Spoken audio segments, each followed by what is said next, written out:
شروع اللہ کے نام سے جو بڑا مہربان نہایت رحم کرنے والا ہے۔ جیسا کہ معاملہ ہوا آل فرعون کا، اور جو ان سے پہلے تھے، انہوں نے اپنے رب کی آیات کو جھٹلایا تو ہم نے ان کو ہلاک کر ڈالا ان کے گناہوں کی پاداش میں، اور آل فرعون کو ہم نے غرق کر دیا، اور یہ سب کے سب ظالم تھے۔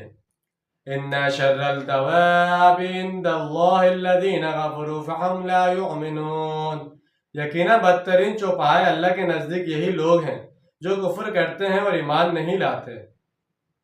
یہی بات اس سے پہلے ہم سورہ الاعراف کی آیت میں بھی پڑھ چکے ہیں کہ یہ لوگ انسان نظر آتے ہیں، حقیقت میں انسان نہیں ہیں، یعنی حقیقت میں وہ لوگ چوپاؤں کی مانند ہیں، بلکہ ان سے بھی گئے گزرے ہیں۔ انہی لوگوں کو یہاں شرع الادواب کہا گیا ہے کہ یہی وہ حیوان نما انسان ہیں جو تمام جانوروں سے برے ہیں، جو عقل، شعور اور ایمان کی نعمتوں کے مقابلے